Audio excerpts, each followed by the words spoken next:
It's an honor to be here back after 10 years. 10 years ago, it was last year, and all kinds of interesting memories popping up.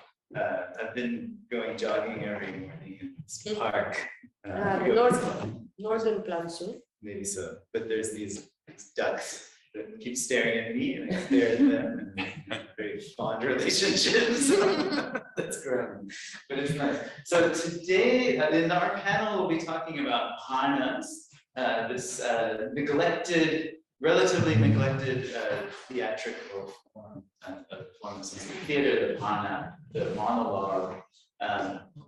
I'll talk about one particular classical bhana, the Padataritaka, and I want to also introduce, yesterday as we were having our great discussions, I realized we actually probably need theory. David, I was reminded of the thing that you said about theory in University of Chicago. I feel like we need some theory, so I thought I would start with a bit of classroom, in fact, of theory, of theories of humor, so that at least for my sake, we can sort of think through how actually scholars have thought about humor for more than 100 years now. In fact, thousands of years going back to this fellow named Plato.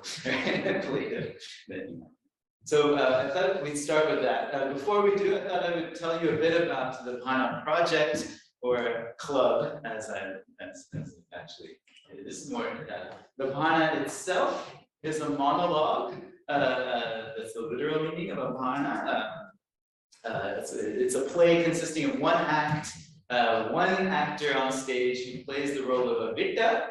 There are many different ways to translate vitta. I personally prefer to leave it untranslated, because, in fact, such words like vitta or vetala, which I've worked on, in some ways it's better to leave them as they are, because they get so many different meanings are piled onto them by different authors who are constructing their own vitta. But in English, playboy, a wingman, agent for a nayaka. This tends to be the role of the vitta, someone who's making arrangements for some kind of person of power, generally. It's been famously translated as pimp, which brings about several unfortunate associations of that type of culture. In fact, in the texts, vittas rarely ever act in the way that modern pimps do. Certainly not in the violence that's associated with controlling prostitutes physically. So I prefer not to use that term, but others have done that. What does a bhana consist of? It's a narration of an errand or mission through a red light district. That's also something I was talking with folks about. English just doesn't have a good word for this part of town. Vesha is the Sanskrit word that's used, or Vesha iti. I imagine Dutch has a good word since it's where you find such districts. But that's usually the setting of the bhana, and it involves random encounters that this vitta has with various types of characters that populate this part of town. Courtesans, clients of courtesans, people who shouldn't be there often, right? This is often a site of hypocrisy that's made fun of, that sort of thing. And the technique that's characteristic of this type of literature is this akasha bhashita, speaking in the air, where the dialogue of these people that the vitta encounters repeats by saying Kim Bravishi, and then says what they said. And so that's the basics of the bhana, which I'm sure you all know, but if you don't, now you do. The finest work on this genre of Sanskrit literature has already been done by S.S. Janaki, the great scholar. In her dissertation, thanks to Tyler, we now have a PDF of from Oxford. It was in 1971. In 1989, she wrote that she identified more than 100 bhanas in the manuscript record. It's an astonishing amount of this text. 40 of them have been in print. Sorry, it should be 24 were in print in 1971. 40 were in print by the time of this 1989 publication. Of those, 4 date to a classical period, the Chaturupani. It's a compendium of 4 Puranas that's been dated to the late Gupta period, thanks to a number of very convincing pieces of evidence, including hunas. We were talking about just over the weekend, the presence of hunas in this text, kind of very fascinating way. Most of the other Puranas can be dated to between the 13th to the 19th century. In Sanskrit, there are also a number of Malayalam Puranas that also exist, and I suspect Tamil and other vernaculars also have produced Puranas. So there is, in other words, a lot of space for you to join the Purana club should you have. The only rule is you should have a sense of humor. We only take people with humor. Must be the thing that we would like to rethink in a way, challenge or at least rethink, is a general history of decline that has been argued in the kind of classical literature, most notably by S.K. Day, also by Keith, that what started off as works of humor in this Chaturmani became works of almost entirely eroticism, Shringara. And he has this quote, S.K. Day, so he says, "It's remarkable indeed that everything in these later medieval Puranas tends to be the erotic, and that hardly any other source of interest is allowed." That second clause, I think we can rethink whether in fact that's true. Recently, Arya and Cox have also worked on a Purana, the Shringara Tilaka, I believe. They take up this theory as well and push forth an alternative proposition that what these later Purana Karas were doing, in fact, was to rethink the generic conventions of the Purana. So they're playing around with the genre. I think it's very useful. This is also my formal invitation to Talia and with me to join the Purana Club as well. They just recently.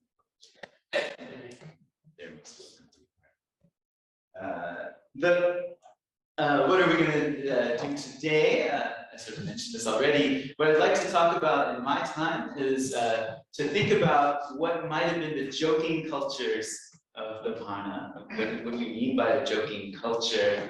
And then also there's a lurking underneath a Kama culture that's present. There's a tension, as S.K. Day noticed already, between joking and Gama, between the kind of workings out of eroticism and pleasure and sexuality in particular, as well as poking fun.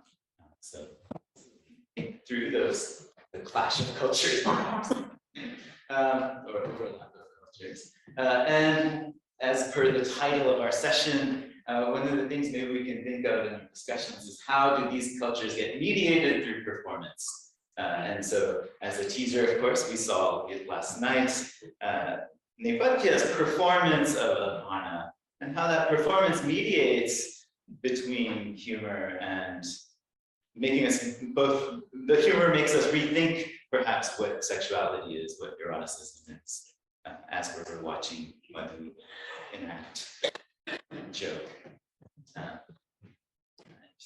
Laugh with our minds, as he said, and not just with our minds. So that's the goal.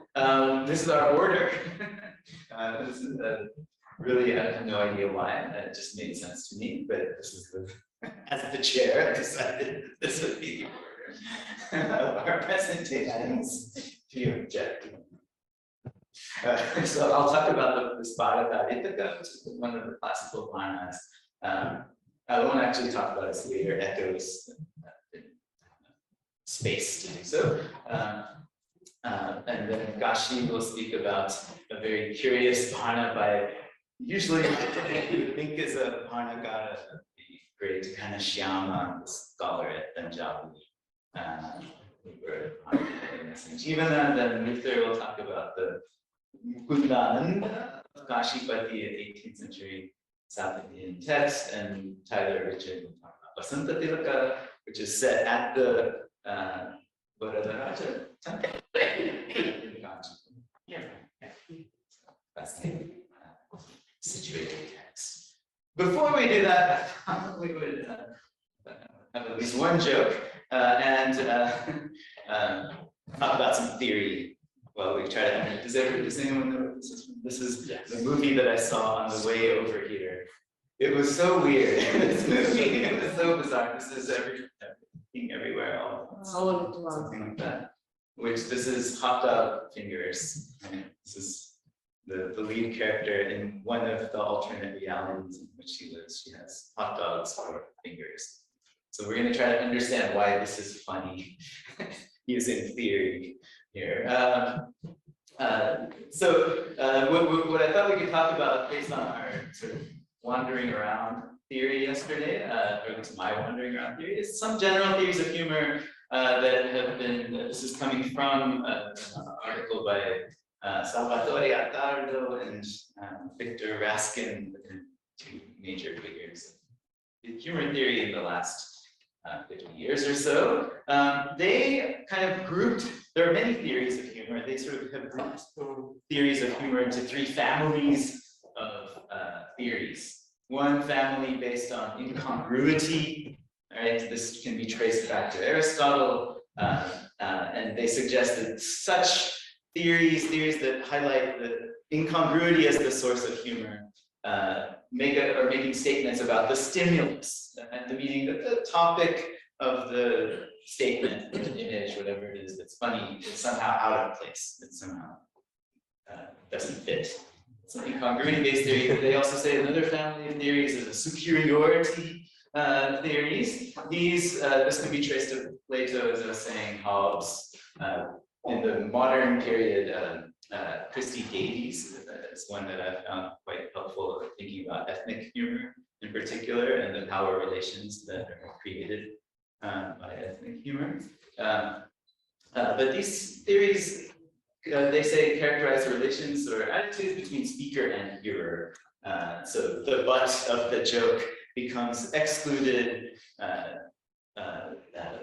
from the dominant group. So the group identity boundaries are created by exclusionary discourse. The discourse of superiority and inferiority of those who are targeted by the joke. The third family of theories that exist are the psychoanalytic theories of release or relief of unexpressed or latent desires, etc. Know from our undergraduate days of reading Freud, they point out are commenting on the hearer of the joke.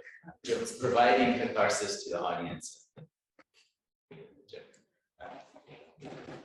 They themselves, Attardo and Raskin, had proposed a fourth type of theory that was social linguistic, script-based semantic theory of humor, which they call SSTH. For sure. And Raskin was the inventor of this, and then Attardo modified it and created a general theory of humor. It's quite actually hilarious to read something. So they suggest that humor occurs when a single text happens to be compatible with two different scripts. What's a script? A script is an organized chunk of information about something, very vague definition. Here, I thought this is the best example. As I was doing my job this morning, this example came into my head of the best way to illustrate how two different scripts are overlapping in the same text. Here, this woman has fingers, right? That's a regular script that we expect. We expect fingers on hands, and it turns out that those fingers are hot dogs. Right? And we have a different script for what hot dogs are. Right?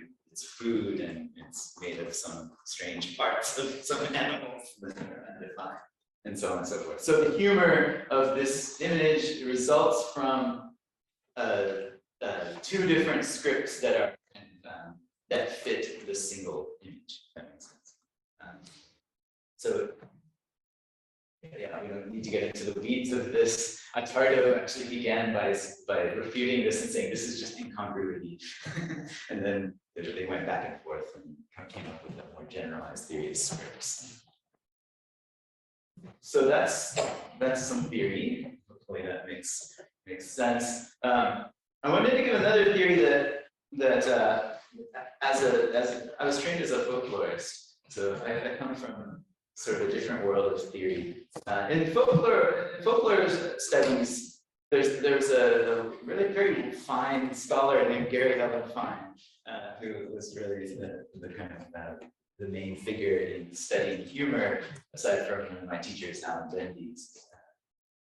But he had this theory of joking cultures, which I found quite fascinating and valuable to think through how jokes work in a social context. So he was interested in small groups, so not large scale, not castes or nations or cities, etc. So small groups, such as one we have here. Right? How does group identity and how does group solidarity form in a small group situation where you have live interaction between people? And so he suggested that cultures of small groups and then the identities of small groups are generated through joking repertoires that they develop through their engagement with each other. And then this article, 2005, that he wrote with students is wonderful, highly recommended. They identify 3 different dimensions to this. We don't need to get into all of it. They suggest that these repertoires are embedded, interactive, and referential forms of discourse. What does it mean? A joke, when it is embedded in the sense that it occurs within the context of an ongoing relationship. Right? You don't cold joke people. In other words, if for a joking culture to take place, you have an expectation of jokes that are going to happen at a coffee break conference, let's say, right? There's going to be humor, right? So that's an embedded, ongoing relationship of joking. They suggest that this joking is interactive, and this is a quote: "Joking is temporally immediate and calls for audience involvement. The absence of a response becomes a judgment on the teller and/or the room." Right? If I tell you a joke and you don't laugh or smile or nod or anything like that, it's a failure of me as a joke teller or the joke as a joke. It's just bad. So that's the interactivity that's built in. That was what made me think yesterday. You kind of have to have somebody to tell a joke to. You can't really tell a joke to yourself. And then finally, the joke is referential. And this is I like this term quite a lot actually, that there's a shared idioculture between the parties that are involved. It's not just that the parties know each other, they say, but they share a history and, sorry, not one, just one, and identity, and can understand joking references. So you don't have to start from scratch to explain the joke. You kind of know it. Right? And often this is there's a whole theory of performance that his name now, Del Himes and someone that they kind of talk about the keys of performance, Richard Bauman. How do you know if a performance is beginning? There's usually something that's once upon a time that initiates a certain type of performance, right? That sort of thing. Let me tell you something I heard the other day, right? Create a joking context. So those kind of keys create a shared, those keys work because of a shared history. Yeah, so that's the theory. What I thought is that for analyzing Bhanas, maybe we could, this is a question actually, can we combine the script-based model with this idea of joking culture, right? That maybe the reason why there are 100+ Bhanas is that they were doing something. They were creating a joke. There was a joking culture that was in operation for centuries in South Asia. And it was working because of this kind of one text invoking 2 different scripts. You can see that when you try to understand what those scripts are. Can we discern overlapping scripts that are triggered by a poetic text, and can we detect how they are playing off of these shared idiocultures? And my kind of working hypothesis is that the idiocultures are about Gamma culture, about what's going on in the Beisha, in the red light district. So there's a kind of general public understanding of it, but the audiences are not there, right? They are in the theater. They're not in the Hana doesn't take place in the it's staged in the Sanskrit theater.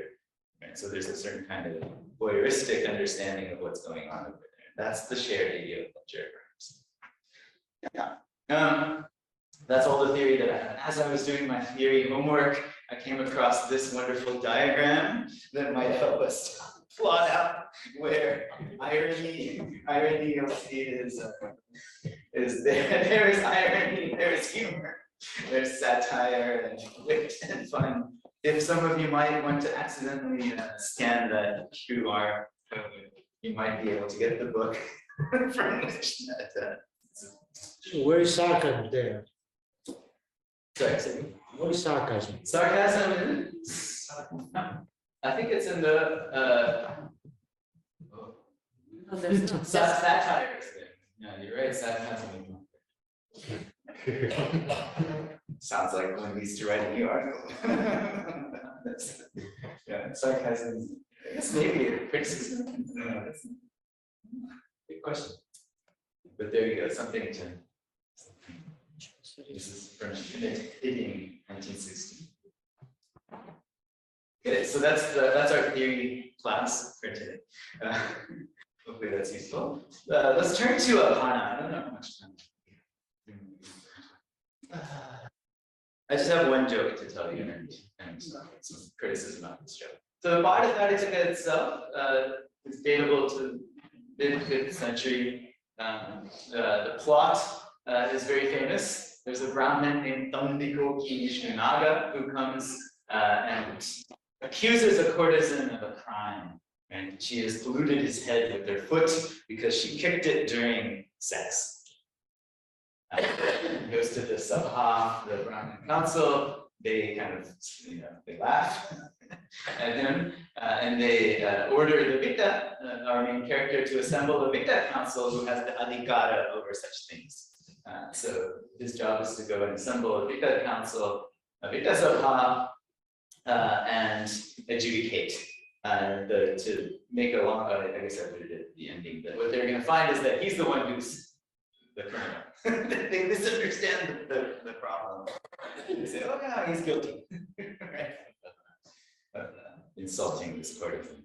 And he has to do atonement. So most of the play then is Vita going through the red district trying to collect Vitas to assemble. And it's set in Ujjain. He encounters all kinds of interesting characters, fascinating text. At the end, there's a council, they deliberate, they have different solutions that they propose.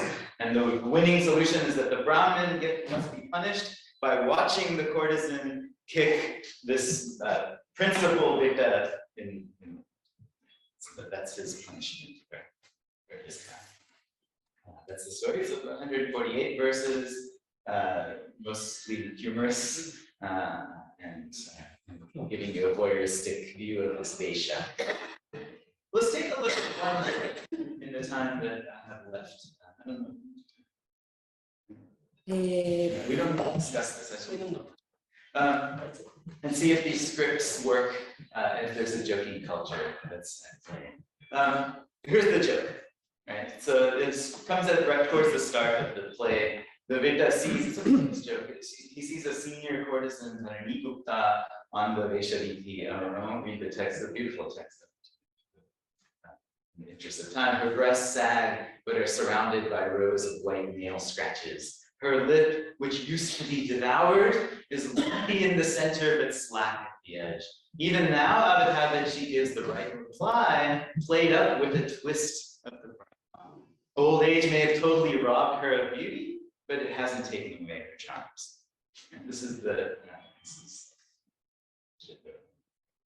verse. I have 3 remarks about this verse. First, there's an overlap we can see of non-erotic physical features with erotic indicators prior that once were erotic, which introduces this kind of incongruity creates a very misogynist and ageist, gaze at the senior courtesan as inferior to the superior courtesan, etc. It's not the only physical joke. If I had time, we can go through all of the many other sort of body jokes that are there, including my favorite, which is about an obese Brahmin who suffers erectile dysfunction because he's taking diet pills to make himself more attractive to the clergymen. Ubu is the herbal medicine that he's taking. Take it today. There's an elderly that he makes fun of, a scrawny Akira he makes fun of, a courtesan who has a hunchback about all kinds of people that are the targets of this kind of inferiorizing humor. The interesting thing though is that for the text, this isn't actually the joke. The next verse is the joke. This verse is just there. It's lead up to the joking verse. This is the joking verse. He says in the prose between, he says 3 days ago, poor Sthanumitra, right? Tapasvi Sthanumitras, the poor Sthanumitra had a disgusting experience, because he got caught up in making out with her. Right? Chumbana Prasanga. Oh my God, lust has no mercy. Akaruno Raga. And as he was lost in kissing, one tooth of hers slipped from its socket, fell into his own mouth, where it touched the base of his mouth, and so he coughed and spit it out. And this is the joke. Right? The critics didn't like this joke. And this is the interesting thing in this play. Everybody's favorite critic, Kshemendra, in the 11th century, in his Auchitya Vicharacharya, he determined that this verse is unauchitya. There's inappropriate. Why was it inappropriate? He says, in this circumstance, the comic element infused with disgust is extremely revolting. Like a wreath of flowers that's smeared with garlic, such that the aesthetic delight, the chamatkara, gets spoiled by the extreme inappropriateness of this displeasing language. By spitting out the loose tooth, which has ended up on the base of the tongue and was rolling in the throat as he was kissing the whole thing. Disgust predominates, not humor. We look at the Eva pradhanyam natu hasya rasas. So that's Kshemendras opinion in the 11th century. Now, our friend Shamilaka, the author of the Padmarika, had already anticipated 600 years earlier such criticism. Right? And so at the start of his play, he already has what I like to call a pre-buttal to this argument. Right? It's this very lovely verse, which I'll read. This verse. Nirgamyatam bhakavilala samprachare aryaishcha rajat sachivaih shamavrittibhishcha ishtantu dindika dharma kalavidagha nirmakshikam madhupipasati dhurta goshti. Get out of here, nirgamyatam, you people who act like storks and cats. Footnote about why storks and cats. Or any nobles or courtly officials, I should have added, or anyone who might be spiritual. Yet another category, not officials. Anyone else who might be spiritually inclined. Those who appreciate the comedy of the Dindi poets, Dindi Kavi Narma Kalavidagha, should stay. This gangster party, Bhuta Goshti, is going to drink its wine without flies. And so he already wants these critics to get out of here. Already this idea, this is joking culture that's formed. Right? This is a community, a small group that's forming around the sharing of comedy, wine, and so on. The interesting thing here, of course, that Desha and Vasudeva thought about a lot is who are these dindis, right? What is a dindi kavi? They speculate it's the early Shaivas. I think it's a good speculation. The coolest people in the 6th century were probably Shaivas, from what I read. Right? It seems like it's a reasonable thing to Dindi. In Marathi, Dindi now means a procession or a parade, right? For the Varkari tradition, I think Dindi of Garam, Dindi of Yaneshwar, and so on. So I could speculate, maybe this is the idea is that these are traveling poets, Dindi Gavi. It's just a thought. This kind of itinerant, maybe. We don't really know. Your thoughts are appreciated. But so I think this is the prebuttal.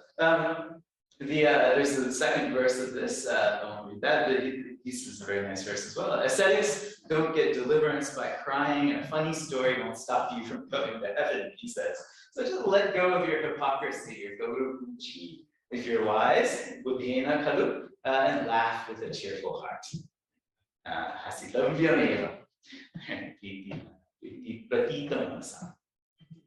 That's Shamilaka's suggestion to people like Shin.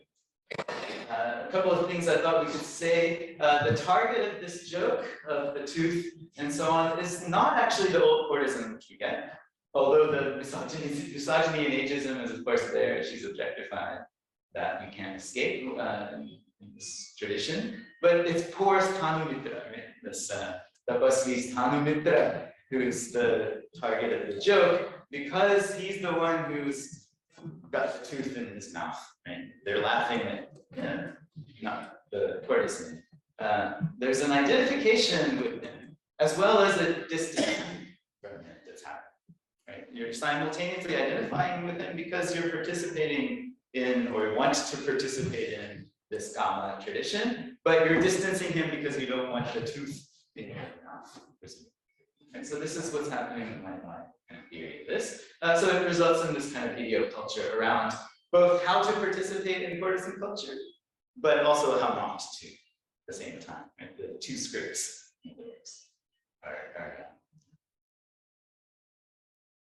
overlapping. This prebuttal anticipates criticism, delineates the ongoing relationship in the kind of language of joking culture between author and audience, calls for audience engagement, right?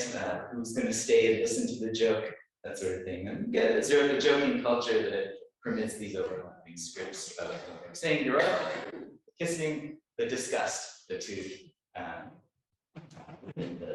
this kind of distancing and offending. That's what I'm kind of working with this concept of joking voyeurism. It's not true voyeurism in the sense that this is still theater, ultimately. Right? We're not actually spying on what's going on, the genuine courtesan world. Right? We are looking at it in theater in an as if space, but in a joking way. So this is kind of joking voyeurism. So I'm going to present today a series of observations about this through a study of the Madanasan Jivanabhana of Ghanshyama. And just to set the stage, Ghanshyama is a Maharashtrian Brahmin born around 1700 CE, and he lived in Maratha ruled Tanjavur. He served as the minister to the Maratha ruler Tukoji I between 1730 and 1735.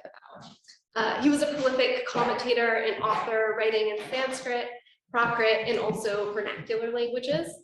And his Madanasan Jivanabhana is one of 3 original comedic one-act plays that he composed, though not all of these plays are actually categorized as bhanas.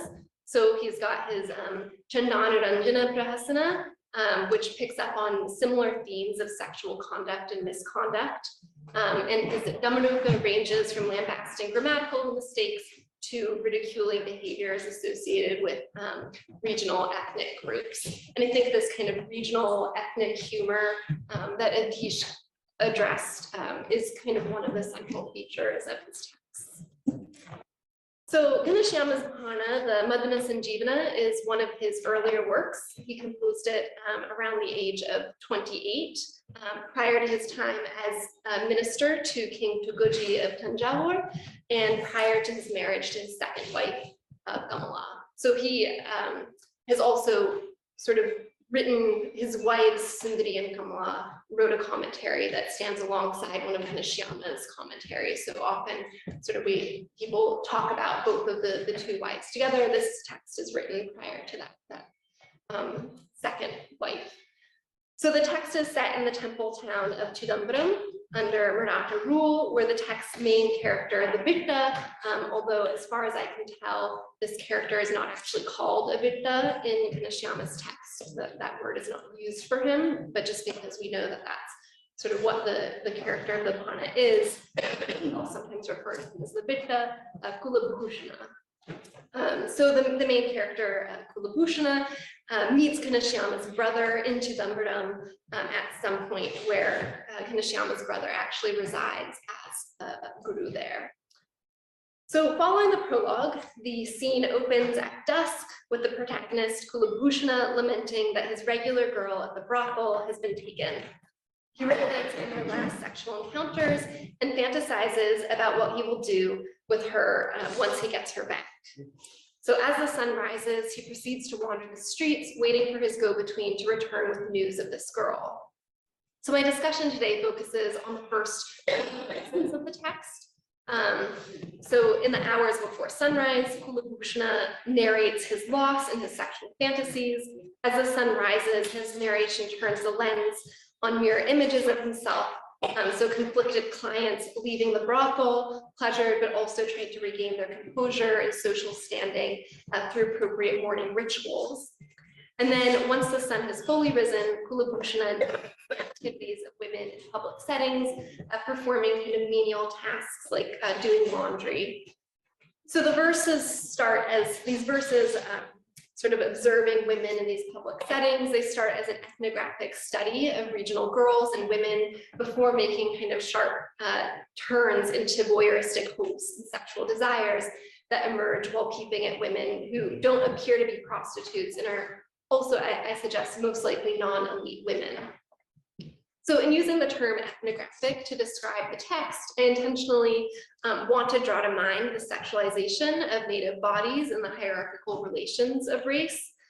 So I suggest that close attention to the intersection of caste, class, and gender is really crucial for understanding the gaze of the Vidya and what I'm kind of calling tentatively the titillating humor that Bhanas aim to provoke. So even when caste and class are not explicitly stated, attending to the descriptions of bodies, their markings, where they are in space, who has access to the bodies, provides a starting point for trying to think about where and how we might understand the possibilities of caste in the text. So I want to pause here and reflect on how, in light of this, we might interpret the opening verse that follows the prologue. So the Bhana was commissioned to be performed at a new moon celebration, and the protagonist sets the stage as follows in verse 10, which is the first verse you have on the handout. Kritra labdha preyasi hamtakantin darsham darsham shiptavanasmi kalam prapta papaha kaschit atrantare sa nina gehe kwapi vidyuliteva. So due to my troubles, my girl got taken. On the new moon day, I took a look at another woman for a minute. A certain indiscretion was committed. That's when she disappeared into some house like a flash of lightning. And you can check I've got some notes there about things that seem a little bit peculiar to me, slight uncertainties. So there's nothing immediately evident in this verse about the status of his lover. The term preyasi, which I translate as my favorite girl, could equally refer to a prostitute or a lover, but also a wife. The last line, however, tells us that this woman named Chitralekha openly moves through social spaces. And the indefinite particle guapi indicates that it would be hard to trace which house she disappeared into, which for an elite woman, this would be a kind of peculiar thing, especially, for a married woman in Maratha ruled Thanjavur, which I'll talk about in a bit. So the casualness of this reference suggests that this behavior, though personally disappointing for Kulabhushana, is not really particularly unusual for this woman, Chitralekha. And in verse 12, we learn that despite wanting to sleep with Chitralekha again, Kulabhushna has run out of wages for her, wages being yajna. So the edition of the Madhana Sanjeevana that I'm reading is edited by the scholar Judika Ojihara. I'm not sure the pronunciation, apologies for that. So Ojihara's summary of the text indicates a surprising insight into who took the woman Chitralekha and where she went. So towards the end of the Purana, we learn that Chitralekha was taken by her father back to his home through the mediation of the protagonist's servant. He finds this out and manages to get Chitralekha's father to agree to send her back to the protagonist, Kulabhushna. So I haven't actually reached the end of the Purana yet, but I want to suggest that we think more carefully about the role of kin relations in relation to institutions of servitude and dependency in early modern South Asia. So in his introduction to the volume, Slavery in South Asian History, Richard Eaton, for example, has pointed out that, quote, institutions of slavery in South Asia stand alongside webs of hierarchically structured groups, classes, and castes. Meanwhile, in the same volume, Shumed Kuha has written about the sale of women and daughters for sexual entertainment and disputes about ownership of these women in the Maratha context. So the sale of women ranged from short-term to kind of permanent arrangements. There are records of daughters being sold from a range of caste backgrounds, including Brahmin backgrounds, and sort of importance is the maintenance of caste status, even as in the case of being sold into slavery, they'll maintain their caste status, which often has to do with the ability to touch in certain household contexts.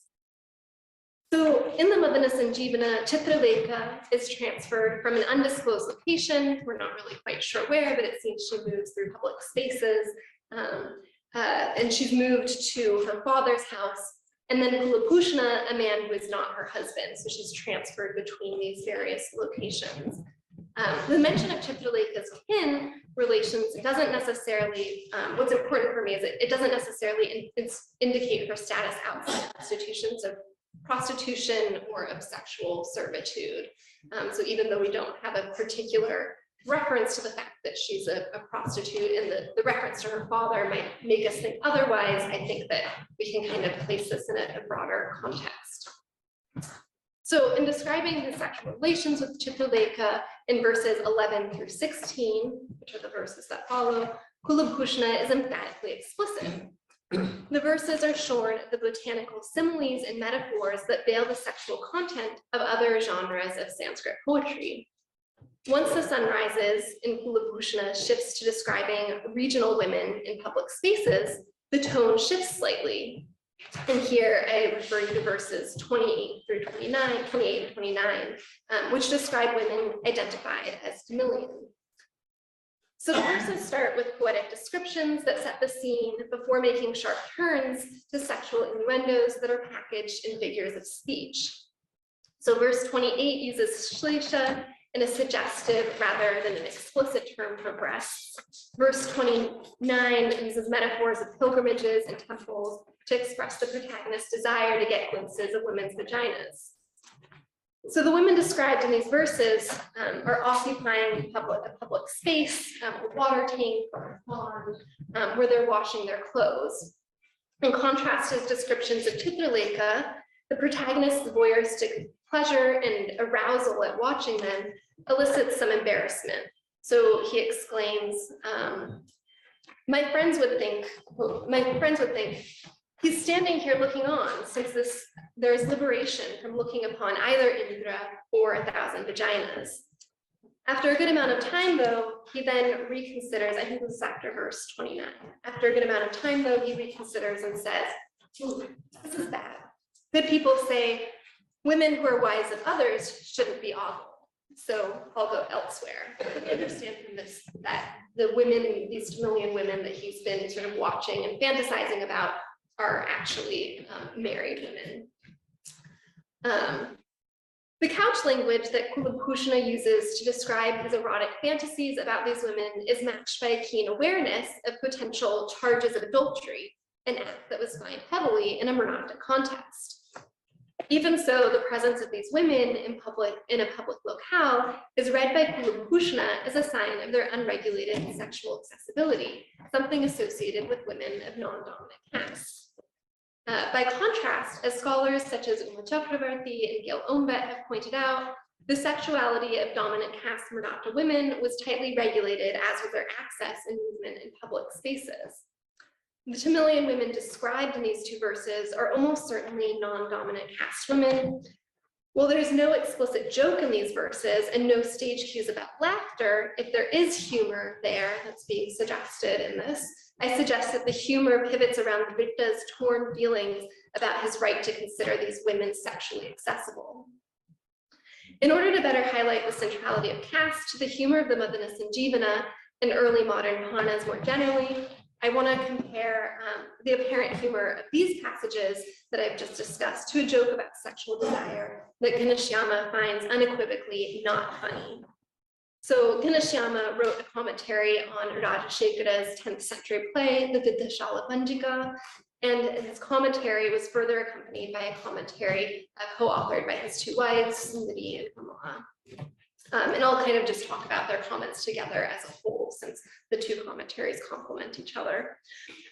So in the Vidyashala Panjika, I have to sort of now recap a bit of a long plot, but in the Vidyashala Panjika, the king falls in love with two women, Kulayamala and Mrigankavali.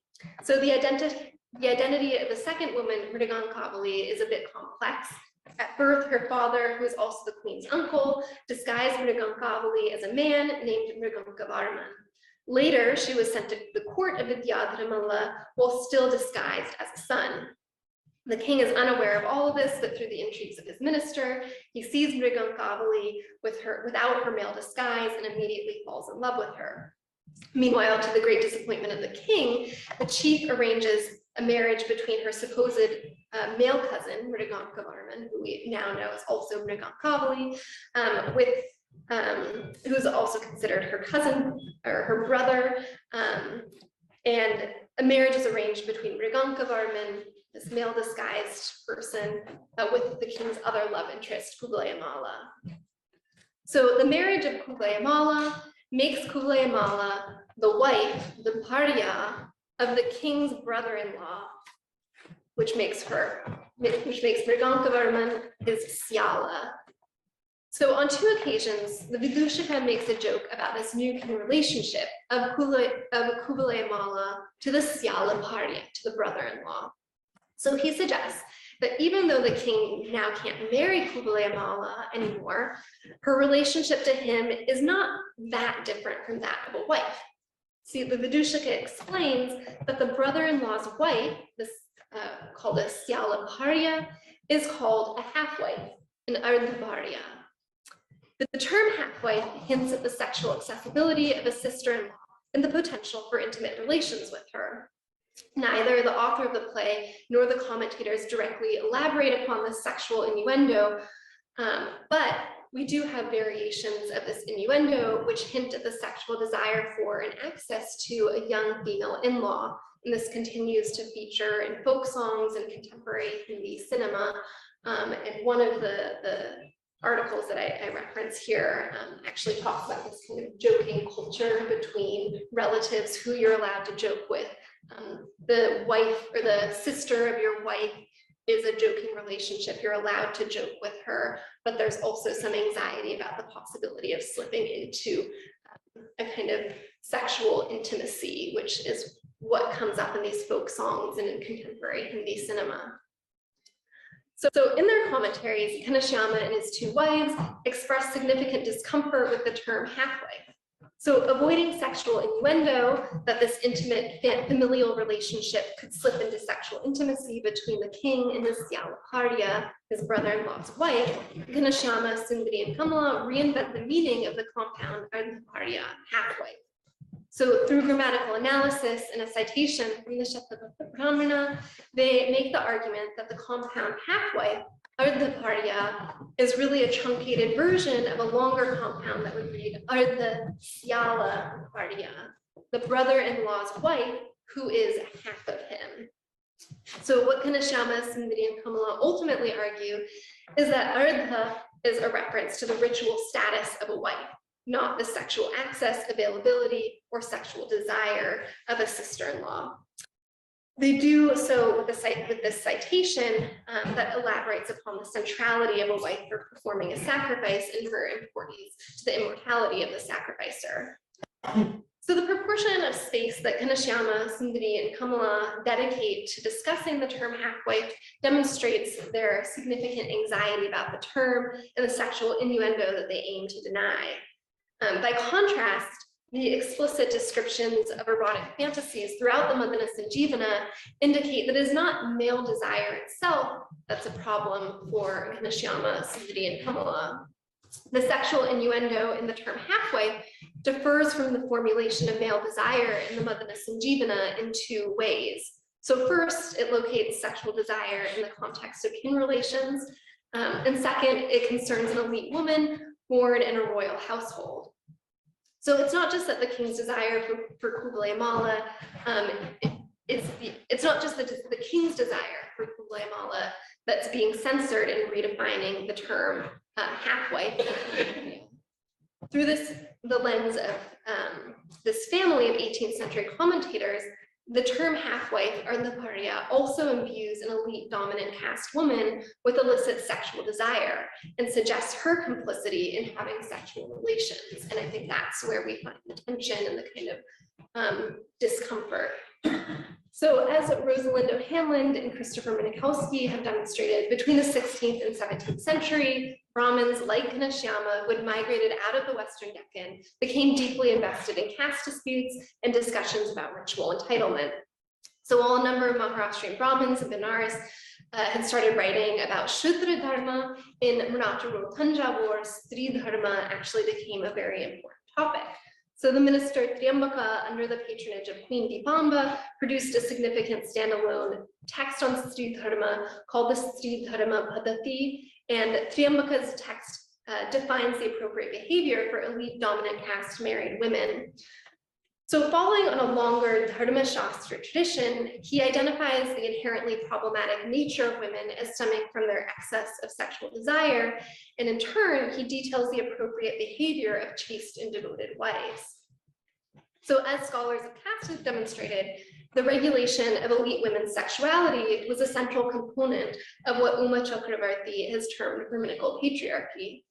And this has been really widely discussed by Maratha historians in particular. So today I've focused only on how a close reading and attention to caste clarifies the boundaries of humor in the descriptions of women. But before concluding, I want to gesture to the casted boundaries and the representation of male characters and the critique of male clients. So take, for example, verse 22 in the short prose section that follows. So, Vedan eva pitam chanamahat sampadya vriksham munha tattva naktam idam chanam ganikam bhuktava chittadro gabha drangim vachadanam dasham shiva shive kya chadayan vednam ayat yisha darindra shidganikaru deshyabhishangamamira. So a mass of libertines are coming from the temples of prostitutes and physicians. Merely reading the Vedas, they somehow procure sizable donations, but in vain. They hand that over for an evening, and having briefly enjoyed a low-class whore, they're now tasting a disease from them. Right away, they chew neem leaves. They're hiding their agony, saying, Shiva, Shiva. And then the prose that follows, Kanashyama says, Grahanam akrishya, Amisham gandham api samkramikam rogam upapadeti mohantam tad ete pariharaniyaha. So he takes a sniff, and then he says, even the smell of them makes one catch that infectious disease which culminates in insanity. Therefore, they should be avoided. So the critique is not just that the Brahmin men described in this verse are visiting brothels. It's specifically their contact with kuganikas, or low-class prostitutes, that makes them a source of ridicule. They emerge from these brothels with a sexually transmitted disease, likely syphilis, which affects the brain in its end stages. As in the verse, neem is one of the prescribed cures for syphilis.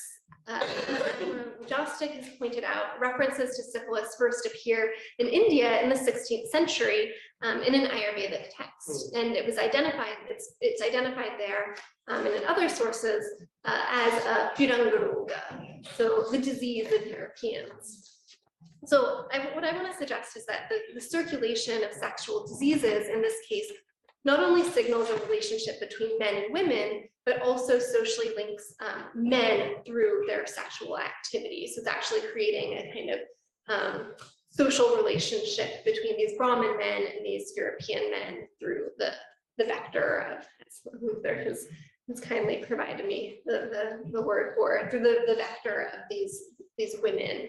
So we have this kind of homosocial link through sexually transmitted disease. So while I haven't finished reading the Madhana Sanjeevana, it departs from other humorous texts that I've read. It's not outright farce, parody, or moral critique as perhaps some of the earlier Bhanas or other genres of humor were. In the Madhana Sanjeevana, we have only one voice, that of the Vidya. It thus produces an over-identification of the reader or the audience with the Vidya through its controlled gaze. I suggest much like pornographic media. I suggest that we might consider the humor of these Bhanas to be located in the surprise of the reader at the titillating and voyeuristic pleasure that these texts elicited through this controlled gaze. A recent article by S. Witherden has traced a history of pre-modern pornography and discussed how an early modern Tamil genre, I'm sorry for the pronunciation, Vidali Vidu Dudu, presented similarly explicit sexual acts as titillating and entertaining for readers. Like the Bhana, texts in the Tamil genre were later censored and categorized as vulgar, much like particularly these very late early modern Bhanas. So through my spatialized, so I think this conference, I think, responds, and Adisha's talk, I think responds to this accusation of a vulgarity by trying to understand how humor operates. And through my spatialized analysis of the descriptions of women in the Madhana Sanjeevana, I suggest that the boundaries of voyeuristic desire and titillating humor are delineated in large part by early modern anxieties about caste and class.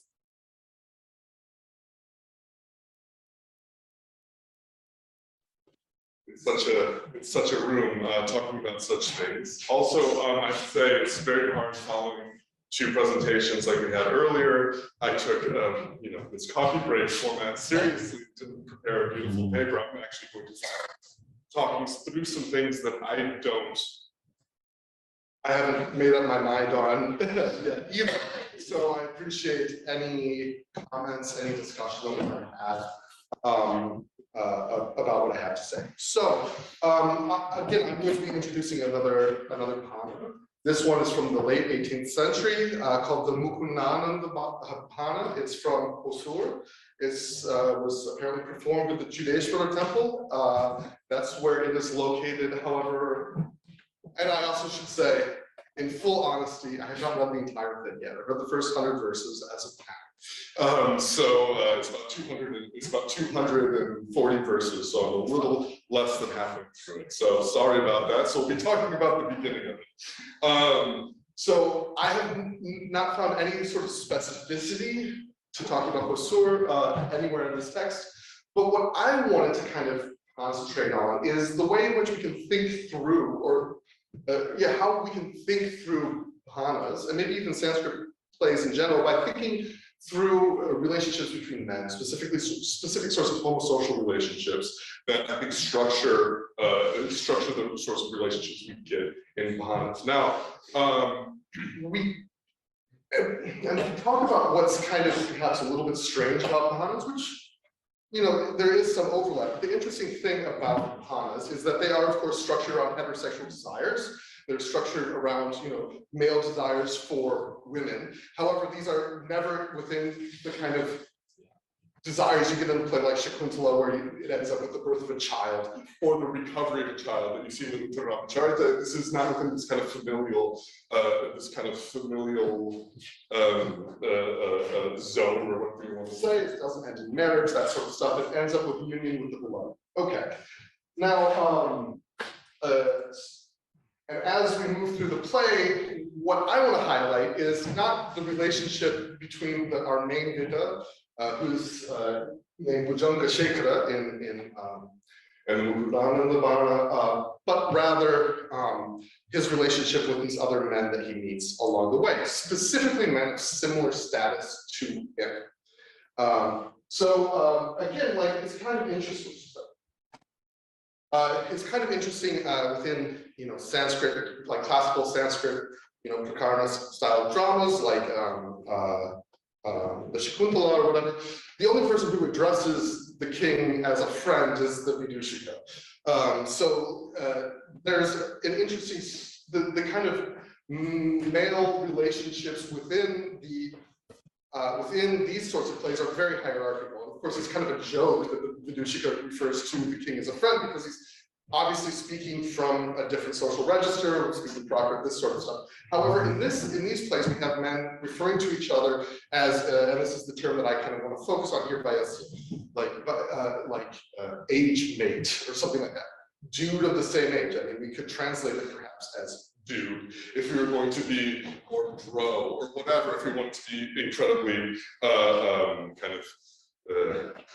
I don't know, vernacular about it, fam, whatever we want to say in these sorts of ways. So what are how are these relationships between men structured, specifically in terms of their relationship? Okay, so I'm going to be talking about three main Vayasyas, three main dudes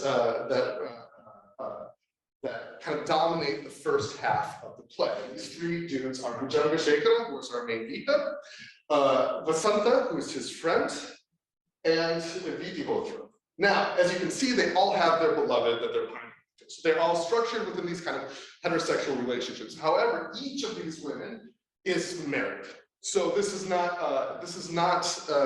kind of for a wife or anything like that, or even interestingly enough, it's courtesan sort of drama. This is all their desire for a married woman. Jatavati is a little bit of a strange case because it appears that Jatavati is a widow. I'm not entirely sure what's going on here, but anyway, we can talk about this later on. Now, Bhujanga Shekhara, he's our main Vita. Vasanta just is introduced as his friend, while Vitihotra is interesting because he's introduced as the Purohita's son. So this is the kind of, we have a specific sort of identifier here that's missing from the other ones. Okay, now what I want to, well, yeah, I guess we can just, and Bhujanga Shekhara, oh, sorry, okay, let's get the outline of the play here first. So first, Bhujanga Shekhara, where we come into the play towards the end of the night, the sun is going to rise. Actually, the sun rises just at the end of the Vitihotra episode. So this is the very end of the night, the beginning of the play. And Bhujanga Shekhara has been waiting outside of his beloved's house the entire night, waiting for her husband to leave. This is the kind of conceit. So like, oh, when do I get to see Madhavati? Oh, her husband's still there. Why is he there? And the play begins with an extended reverie of lovemaking with Madhavati. And as he's waiting, Vasanta, who is incredibly flustered, runs up. And and I'm sorry, I'm gonna put up a lot of text here. I don't know if it's oh well, yeah, we can see like this is, I mean, while I'm talking about homosocial desire, I want to make sure it's like not homosexual desire, but very much homosocial desire that within it contains sort of these kind of very, very Sanskritic heterosexual desiring poems. So like this is one of these, just general poems with her slow smile, her sweet sprout lower lip, with her ample bosom upturned like pots, with her slender waist, being perceived through her vine slender body like lightning, both agitates and satiates my heart, this lady trembling sighs. I mean, it just sounds like something completely, anodyne and normal and sensual. This is the kind of love poems that begin, and then followed by dirty things of, imagining sexual intercourse. This is the kind of reverie that Bujanga Shaker would have. Now, I want to put this up as crisis and solidarity among friends. Now, is this funnier? This is the kind of idea, and I will posit it's both funny and not funny. So basically what happens is Vasanta runs up and says, hey, and Bujanga Shaker says, hey, what's going on? He's like, something terrible happened. I was at my lover's house, and we were enjoying ourselves in the pleasure pavilion, as was our wont, and her husband had been hiding in the bushes the whole night. And had found her, she was supposed to be away on something. So he jumped out of the bushes, I ran off. And I heard a blood-curdling shriek, and Kalavani, my beloved, has been murdered by her husband. So it starts off with a very awful description of gendered violence, and he runs to Bujanga Shaker. And Bujanga Shaker says, oh yeah, Kamalapi, that's the name of the husband. Yeah, he is like that. He's a scary guy, but he lives far away. You had some sort of nightmare. You had a nightmare and you jumped up, and that's not, it didn't really happen. And then Basanta says, Vayasya, here, all the time they say Vayasya, I just think it's an interesting word. This was no dream. They says, why didn't you return then? And like, held out your girlfriend, your love, you've been waxing poetic about all this time. Why didn't you return to help her? He says, it's true that, then he tells the story. And he says, he had hid himself in order to prove the conduct of his own wife, but then that cruel man jumped out and I couldn't go back. So he's kind of playing the part of a coward running away while he thinks his beloved has been murdered. Okay. Now, he says, lucky you for surviving, that you got out. And then he says, I've come running to you, my protector. And then, this is where he says, Basanta, this is what he tells that Kalavani got murdered. And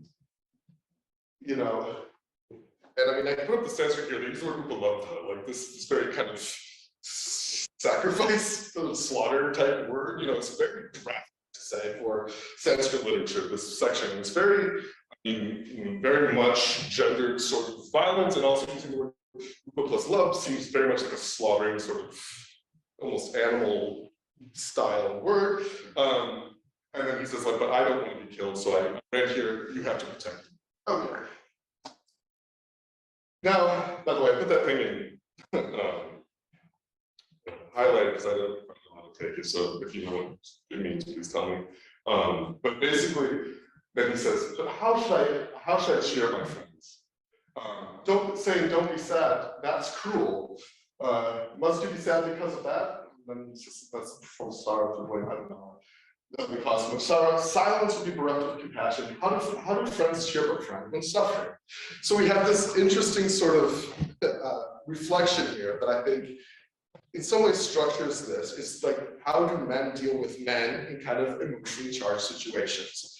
And again, is this funny or not? Is this funny or serious? I mean, the answer is that it's funny. Why? Because we all know, we're the Sanskrit play, no one actually died. She didn't actually die. It was through kind of a sequence of misapprehensions. There was no actual murder. And we'll find that out later on. But even at this point, I think a Sanskrit audience would know enough that even however graphic that was there, no one's actually dead. So would this be taken as fun? This is actually a tender sort of moment between men, between friends. Yet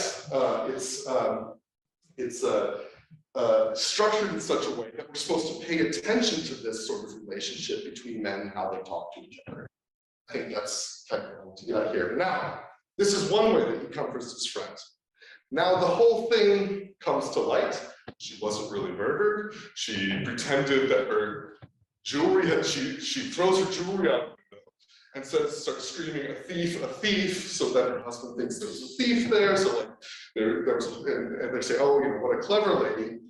And then this really weird verse happens, which is talking about Kalabani. Never goes outside nor looks at anyone else, acting as a perfect lady, and desires to obey her elders and her mother-in-law, as she is quite intimate with her husband. But when midnight rolls around, when all of her husband's relatives are asleep, she goes out to enjoy herself with weekends. So this is the end of the Vasanta section. And by the way, after this, Vasanta is cheered up, and he says, Pichami, I got going, and Bhujanga Shekhar says, where are you going? And he says, to the brothel. So that's like the end of this story. So it's like a little joke about like how much he loved this woman, like, oh, she got murdered, I had trouble with my life. Then the ultimate comforting of the friend is to say, like, don't worry about it. She's just, I mean, for lack of a better word, you know, she's a woman of ill repute, we'll say. And that's the ultimate comforting. And again, this makes sense in terms of male-to-male bonding sort of relationships, I think, which is, of course, mediated through the female character, but one in which the female has very little agency. These sorts of things are being decided between men and between the ways in which kind of men talk to each other in this. Look how much time. Yeah, I should have noted when I started, but because I could talk about this play for a long time. It's very interesting. Okay, so now let's go to the second guy. It's this guy, Viti Hotra, and Bhujanga Shekhar. Now, there's a different sort of problem here. And this problem is Viti Hotra is sadly, he's a Purohita son, so his job is to kind of go out and cut flowers and to get ready for different sorts of pujas. So he's cutting flowers for the early morning ritual. So he's out really early morning, and Bhujanga Shekhar kind of meets him in the garden and says, you know, hey, you know, what's going on? And Viti Hotra's like, I don't want to see you, but we have things to talk about. And so they kind of have this thing. And the problem is Jadavati, who is Viti Hotra's beloved, while they were making love, said Bhujanga Shekhar's name. So this is a problem. That he left all despondent, and he can't figure out what to do anymore. And then, so you know, Viti Hotra says, friend, during the night itself, Jadavati, full of his affection, spoke of you, and then it goes on and on. And he says, like, I thought maybe she just mispronounced something, but she said it again. You know, so it's just, you know, it wasn't a mistake. She didn't, you know, like, Jadavati has one person on her mind, and it is not her beloved. And then Bhujanga Shekhar says, as an aside, so then like to us, oh no, the lady Jadavati has an overflowing favor towards me. So even though she has not been approached in such a way, even though she is not suitable, she has made an effort by herself alone and has bestowed favor on me. It's like, I haven't done anything about this. This isn't me. So basically, then there's this weird, long discussion between Viti Hotra and Bhujanga Shekhar trying to diffuse the situation.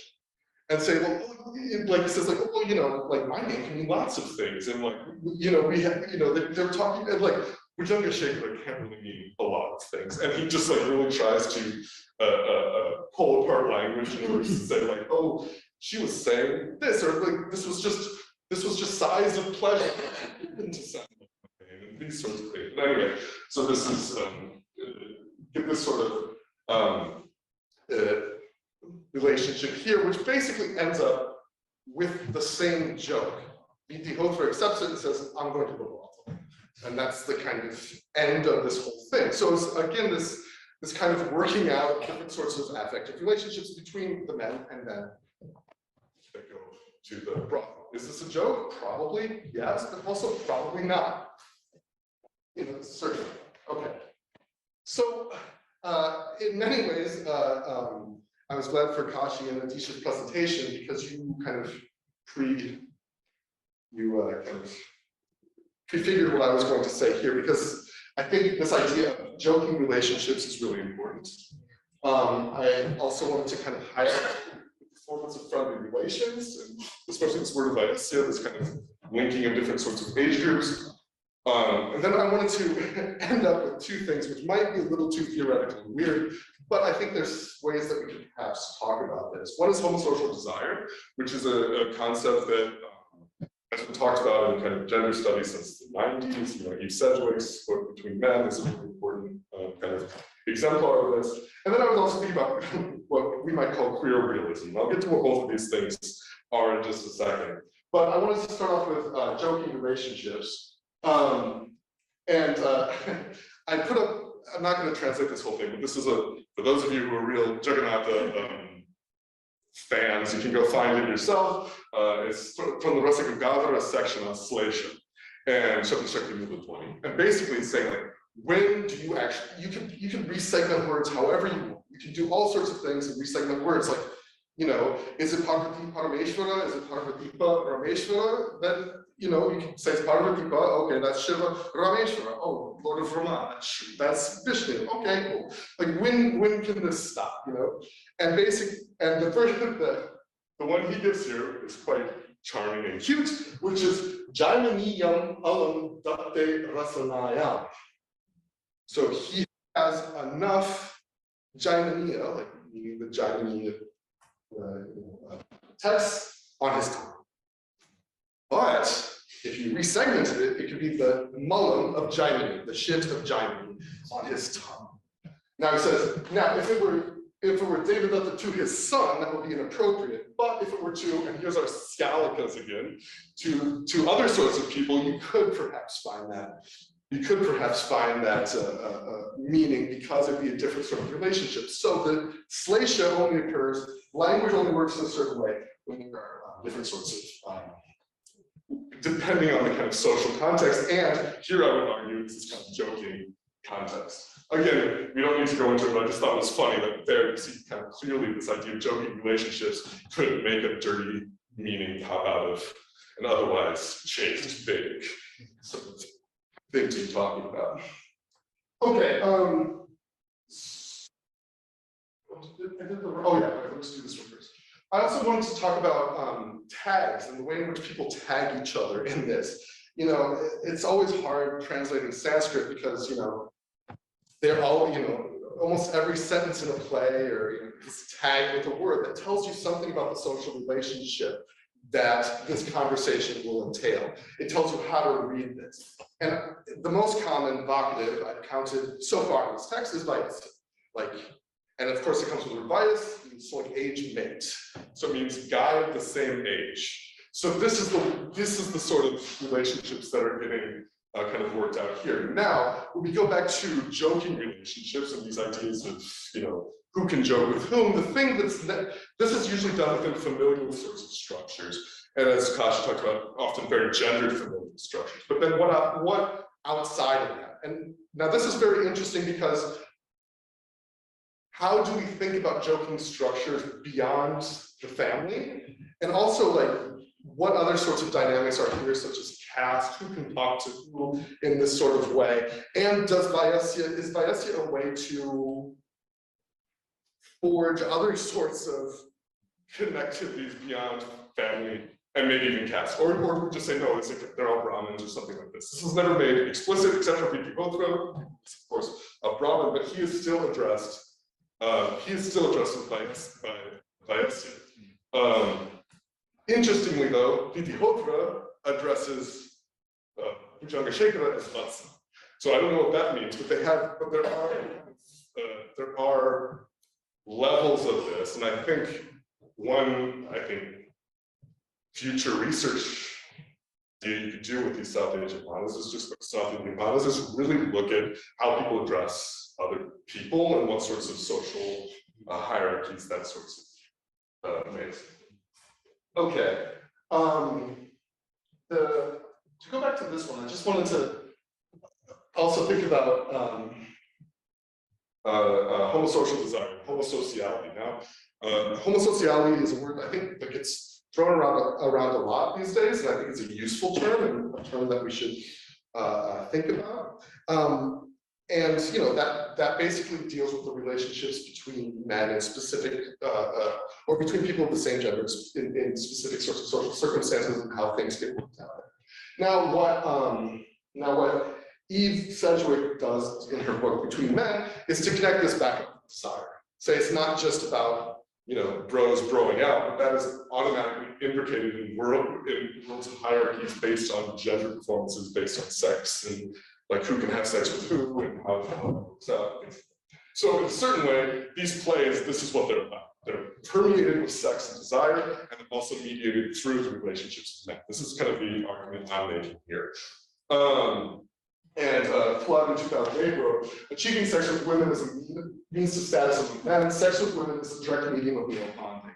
And I think here we see in the story of Vasanta that the whole story, even though it was about an understanding, was about kind of talking with, about forming a relationship with Bhujanga Shekhara, in which he was set up as the protector, and he was the protector, the comforter, the friend in that sort of role, where Vasanta was the supplicant, this sort of thing, working it out in terms of male-to-male friendship through this thing. So we can see the way in which this kind of these sexual acts are ways to put these sorts of ideas forward, or to kind of highlight male homosocial relationships. Okay, and then, so I'm going through this really fast because I'd actually like to talk about this, but I can talk more about it. The last thing I wanted to say, this might be the kind of one that might seem the most far-fetched, but I do think thinking through what queer theory has done in the past, especially 20 years, can really help think through kind of gendered and sexual relationships in interesting ways. So in his new book, which is called Sexual Hegemony, Chitti writes, rather than marking some opening up of the logics of self-transformative play, the queer, and here he's describing what queer means, would describe forms of love and intimacy in precarious social status outside of the institutions of family, property, and the couple form.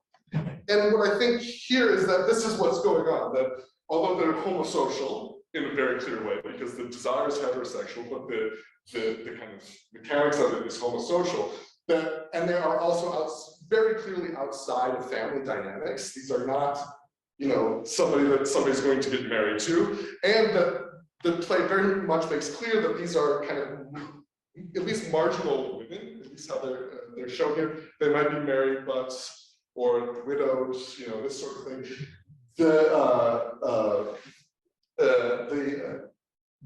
This might be a way into kind of unthinking the baggage that we bring to studies of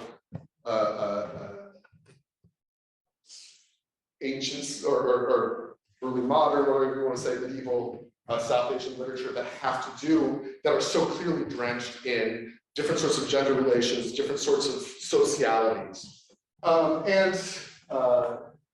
This is a way of, what we might say, de-dramatizing the stories we tell ourselves about the sexualities of the past. And by that, I mean that they don't fit within certain sorts of heterosexual forms that we look in our kind of capitalist age, look backwards to find certain sorts of property relations, certain sorts of gender relations, and certain sorts of marital relations.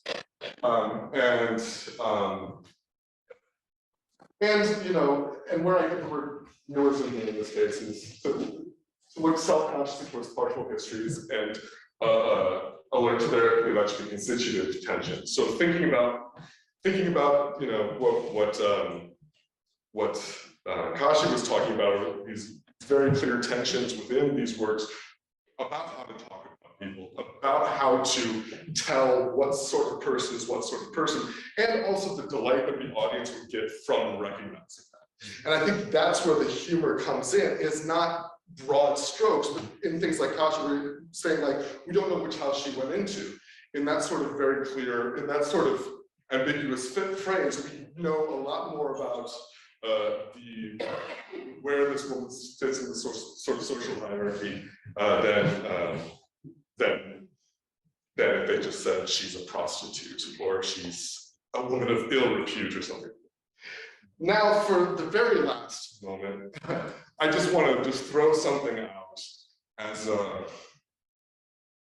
I don't know, provocation, because one of the problems, the essential problems that we have with this is that they're associated with temples and that they're played somehow in public. And it says at the beginning, this is for Lord Chudeshwara. Like, why would Lord Chudeshwara want to play like this? And I mean, it's one of these things that's hard for us to imagine imbricated in our own ways of seeing sociality to kind of come up with this. So I'm just wondering, and just throwing this out here, if we can think about these plays about male sociality as ways of facilitating sorts of male bondings amongst communities that have some sort of devotion to a day. So not these sorts of activities as a way of enacting the same sorts of bonding exercises across lines of familial intimacy to create something like an intimacy between men of the same sorts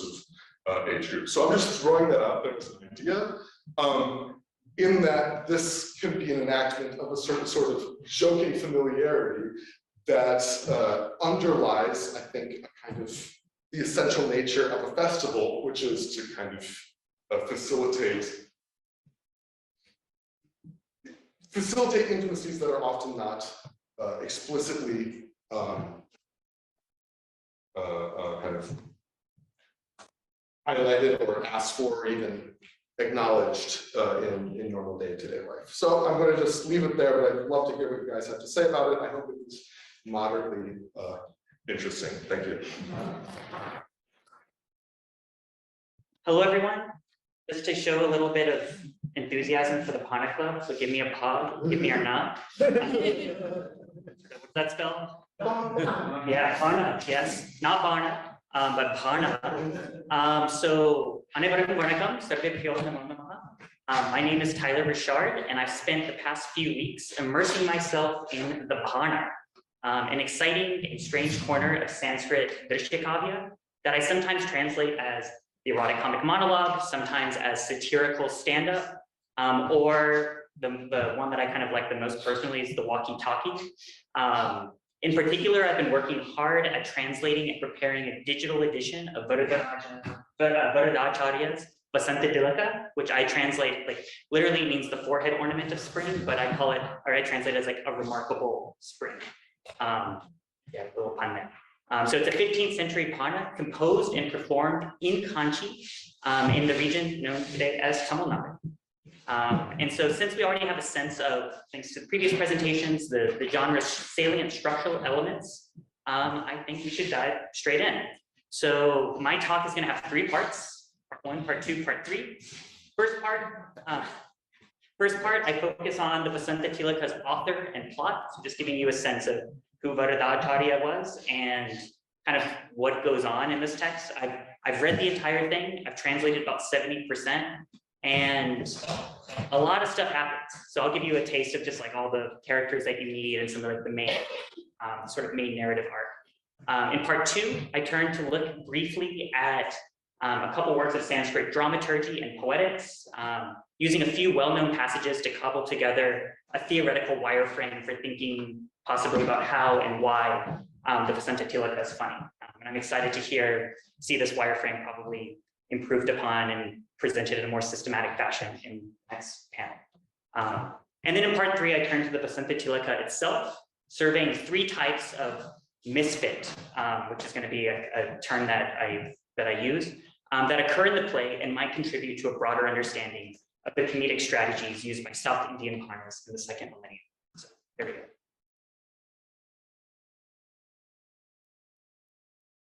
Part 1. So let's begin with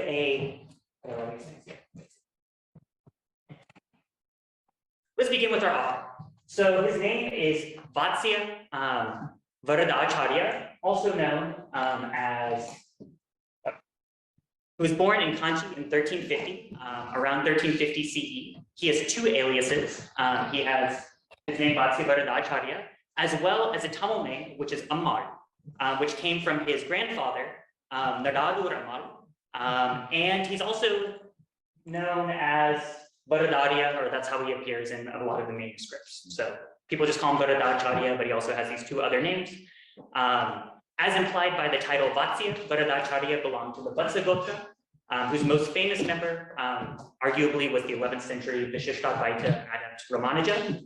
All we know about Varadacharya is, we know a couple things about his, okay, just do this. We know a couple things about his relatives. I can use it, yeah, thank you. Either way, all we know his father was Hatikashata, and all that we know was that he was a discerning poet, a Sudarshanatra. In contrast, his grandfather, Vatsya Varadaguru, left a prolific paper trail, penning half a dozen Vishishtadvaita treatises, along with learned commentaries on Ramanuja's Vedanta Sada and Shri Bhashya. We also know about Varadacharya's great-great-grandfather, Varada Vishnu Mishra,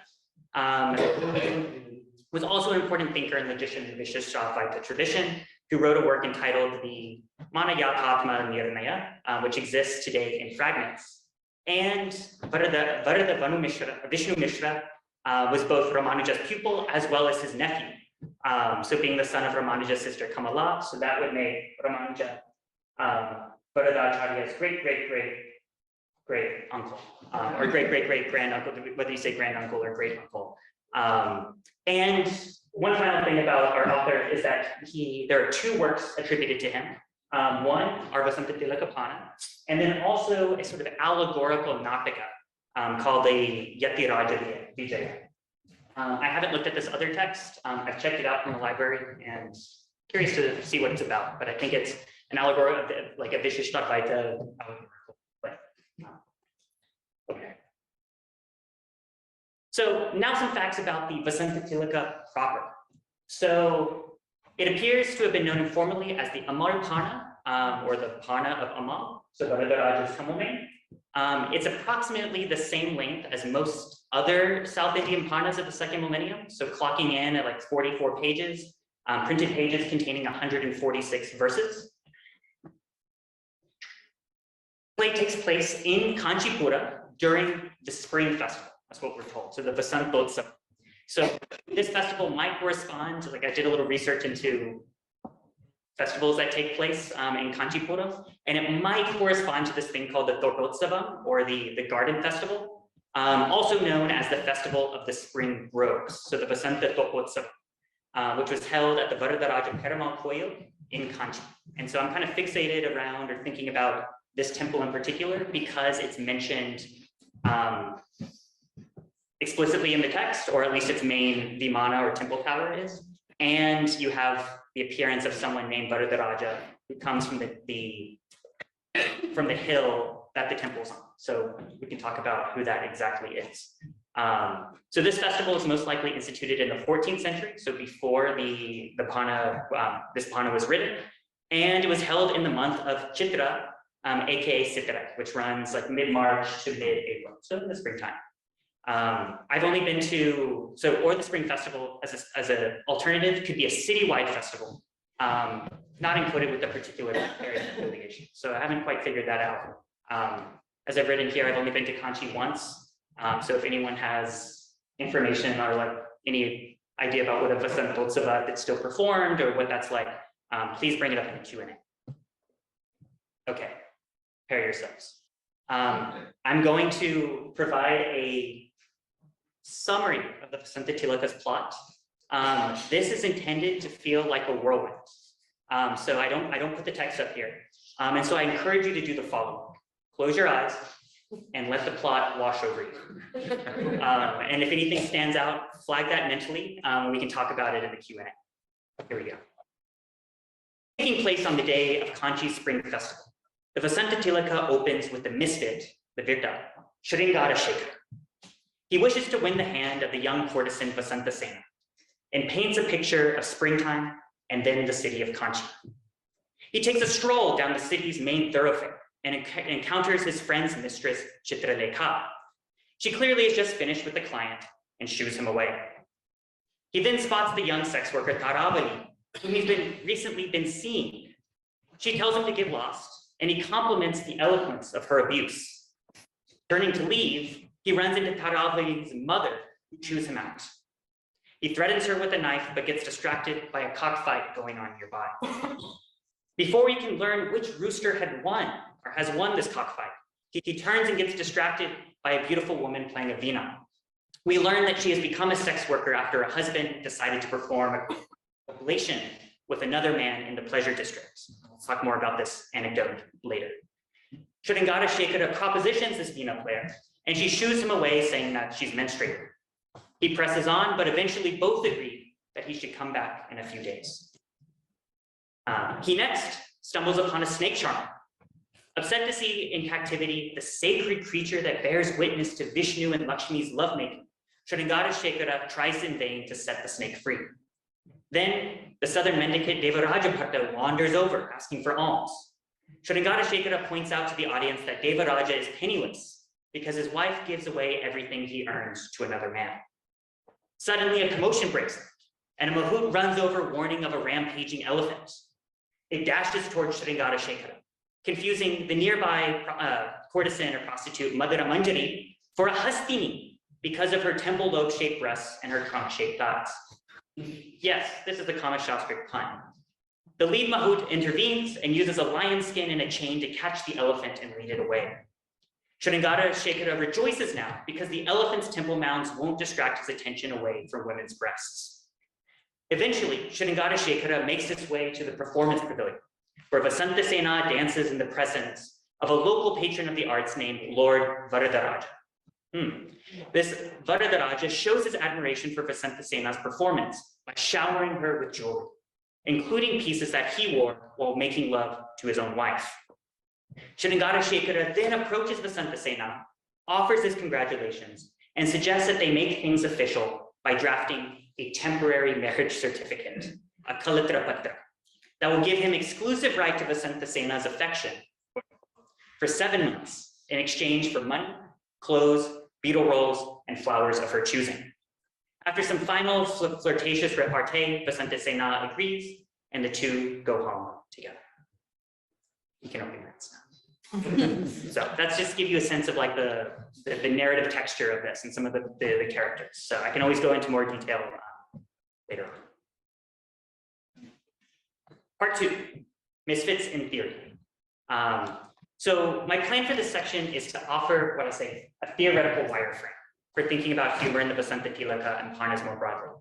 As we'll see, this blueprint comprises 2 separate yet intimately interrelated interpretive categories that appear briefly in 3 works of Sanskrit dramaturgy and poetics. So Bharatasnatya Shastra, the Abhinava Bharati of Abhinavagupta, and the Auchitya Vichara Charcha, the text that we've seen cited thus far. And as I'm but an initiate in both South Asian and Euro-American theories of humor, I will keep my discussion of these brief, but I just want to put this out here as well as this idea of the misfit. So let's begin at the beginning. The earliest account of what makes literature funny, or drama funny, appears in Bharata's treatise on drama. Bharata begins his discussion of the comic emotional flavor, hasya rasa, by enumerating a preliminary list of 7 factors, these vibhavas, that might cause a discerning viewer to feel the comedic rasa, maybe not to laugh out loud, but to sense them. So hasya rasa, Bharata writes, arises from factors such as wearing outfits or ornaments that do not fit or belong to others. Excessive desire, audacity, trickery, lying prattle, seeing deformities, or exposing faults.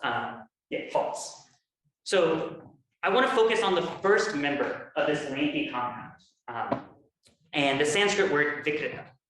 So vikrita conventionally refers to something that has been somehow altered or rendered deformed, incomplete, or strange. In his Abhinava Bharati, Abhinavagupta glosses Bharata's use of vikrita, explaining that it refers to outfits and ornaments that are, quote, worn at the wrong place or time, or in conflict with the wearer's nature or status. So the quality of being vikrita, or of being what I call like a misfit, may arise either from a physical mismatch, so say wearing a piece of jewelry or a piece of clothing that's the wrong size or in the wrong location, or more broadly from a discrepancy between an object and its normative context. This misfit appears again in the Natya Shastra in a traditionally received verse that restates the factors that make the comic present. So we have the comic flavor occurs when one laughs because of incorrectly worn ornaments. So this is using viparita, or misfit behaviors, statements, outfits, or artha visheshas. I'm taking here as meanings. So as we can see, not only may vikrita apply to physical objects, but it may also characterize gestures and speech acts that somehow depart from the norm. So for one reason or another, they don't quite fit. And out of this incongruity, which we've heard before, this incongruity theory, there arises humor.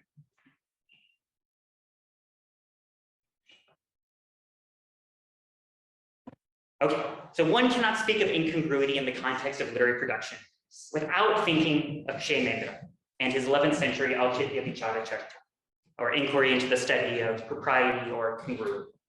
For Shaymendra, congruity or propriety, Auchitya, was good literature's vital essence. And he employs this conceptual category to make his own reflection on misfit and humor. Like Bharata before him, Shaymendra draws a connection between impropriety and humor using an example of misfitting jewelry. To this, he also adds personal merits, so these gunas, that are directed towards the wrong recipient. The invocation of alankaras and gunas, of course, has a metaliterary valence and may adorn both a person or a work of literature. Here's our verse.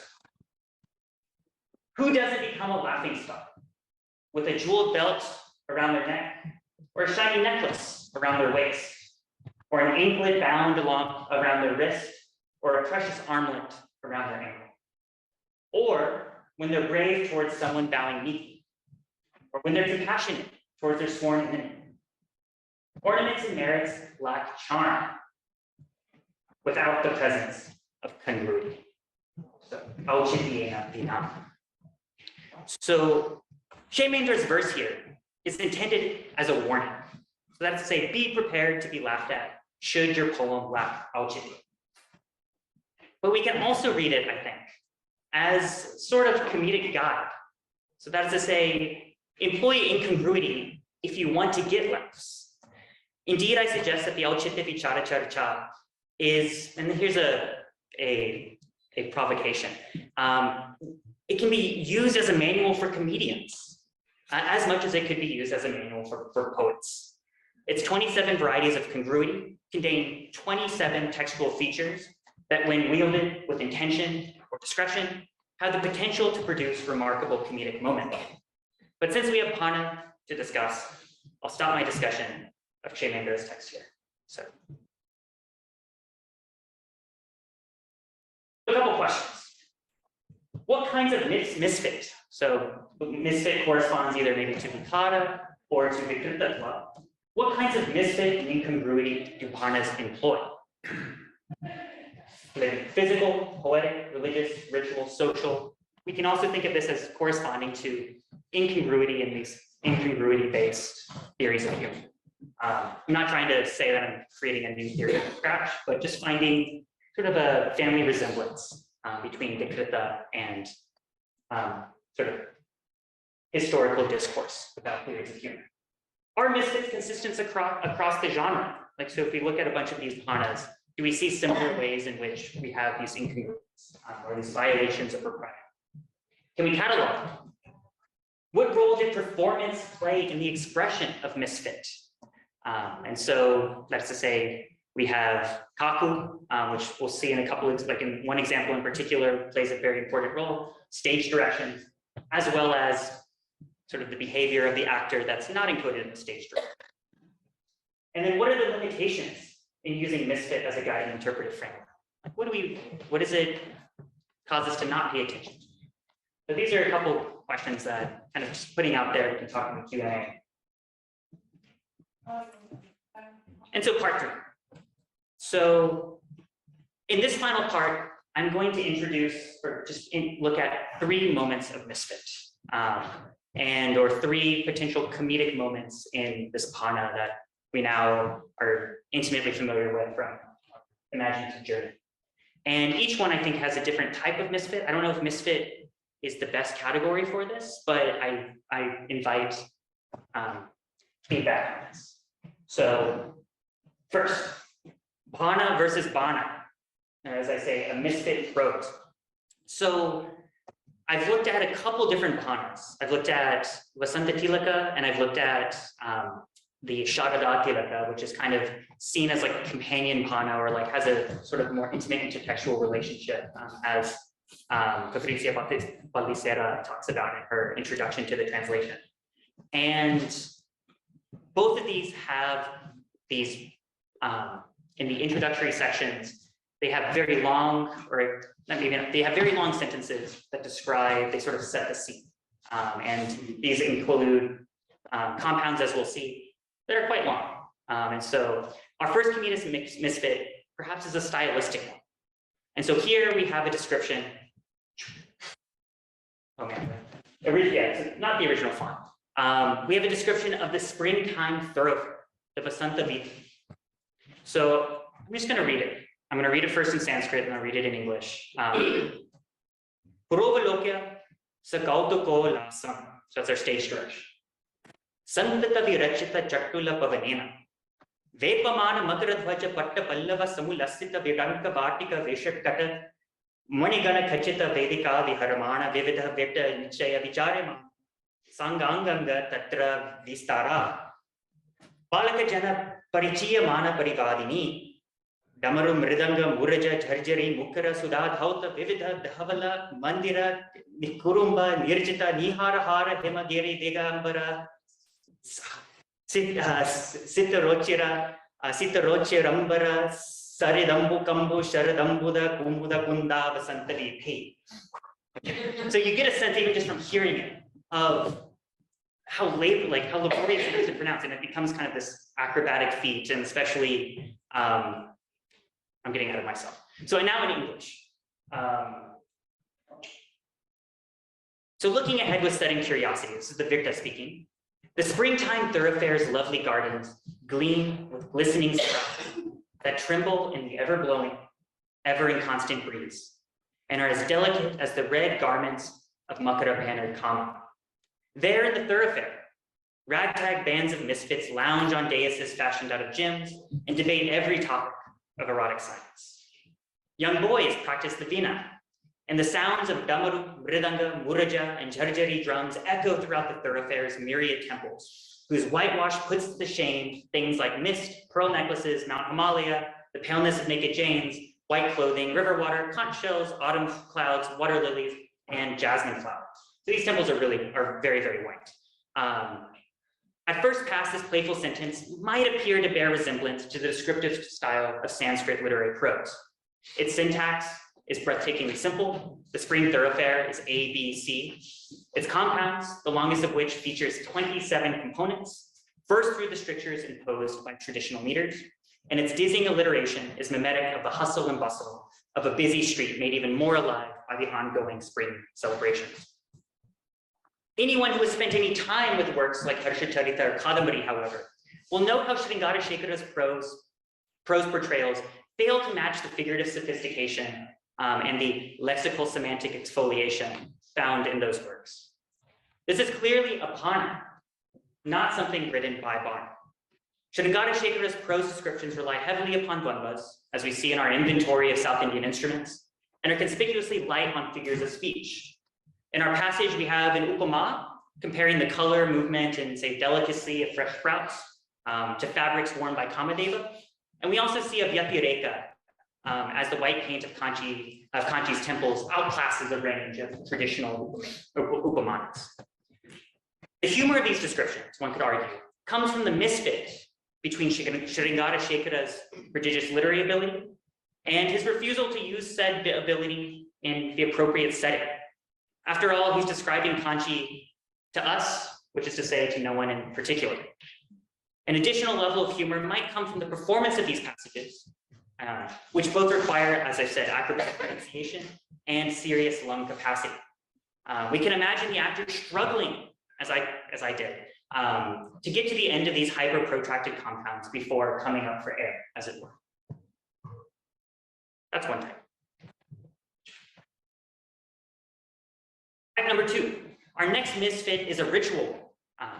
In the middle of Varadacharya's remarkable scheme our narrator Sringara Shekhara comes across a Brahmin woman, as I said, playing a veena, pointing out that he's never seen her before in the pleasure district. He asks her about her story, and her response goes as follows. There is in the city a Brahmin named Vasantayaja. One day he looked at his son and said, "You must perform a sacrifice in the city of Kanchi, land of steadfast vows," a common epithet for Kanchi, in the shade of the Punya Koti temple tower, which is the name for the main temple tower in the Varadaraja Perumal Koil. And his son replied, "I don't want to perform a sacrifice and then experience the horrible crime of quarreling with the Lord," who I'm assuming is Lord Vishnu, in heaven's pleasure district. "I will wander the pleasure district in this city and this city alone." Having said this, the son gathered everything he needed to perform the sacrifice and came to this particular street in the pleasure district. This is the story. The response that Sringara Shekhara gives is he responds by congratulating this libidinous Brahmin, exclaiming, "Bravo, young Brahmin, bravo. You've made the right decision. You've parted with all your wealth after yelling Vashat to a working girl, and hence your sacrifice has borne fruit." The anecdote is a wonderful example of how misfits, these Vikritatvas, may be layered together in complex imbricated structures to enliven comparisons as well trodden as that between sex and ritual performance, which is a comparison that's like almost as old as Sanskrit itself. A couple of these imbricated misfits. The first and personally least interesting to me is that between Brahminical norms and the son's sort of addiction to women. A second comes in the form of this son's reason for not wishing to perform his father's sacrificial request. It's not because he's lazy or disinterested. Rather, it's because he doesn't want to gain access to heaven and then have to compete with the gods or with Vishnu. So magnanimous. Another misfit comes in the form of Sringara Shekhara's response. So despite the clear differences in means between pouring an oblation of ghee into the ritual fire and intercourse with a sex worker, both actions reach their climax in the exclamation of Varsharta and result in a seemingly similar absence of wealth. So you have these different actions that bear structural similarities, but then convalesce on seemingly similar results. And note how this anecdote doesn't account for why the Veena player is now in the pleasure district, which is what prompted this story in the first place. Ask me about it in the Q&A. So that's the second. Finally, we have this whole question of Lord Varadaraja. So our third and final misfit occurs during what might be the most explicitly ironic moment of the particular. So towards the end of the play, Vasanta Sena's beetle box bearer runs up to our misfit, our Vigda, and reports that a mischievous frequenter of 16,000 harems, Varadaraja himself, has descended from the peak of the Elephant Hill, dressed in a fabulously playful outfit, and vowing to support all men of taste. And he sits in the middle of the pleasure pavilion, honoring with garlands all who seek him out. So the Varadaraja who appears in the sentence, I think, is not literally the Varadaraja Perumal, the boon-granting form of Vishnu worship in Kanchi. Although that's how I first took it. The literal appearance of the deity would mark a radical departure from the Bhana's commitment to portraying mundane, everyday experience. I don't know of any other Bhanas where we have an actual appearance of a god. And so that's why I'm taking this as ironic of having this patron arrive and, he's a real Varadaraja. He comes from Elephant Hill, from this Hastigiri. And we're told also that he is a scoundrel. He's a dhurta, which I have here as a mischievous frequenter of Vihara dhurta, who enjoys himself in his virtually endless sananas, and he wears ostentatious clothing, and he commits himself to becoming a little beast of burden for discerning rasikas.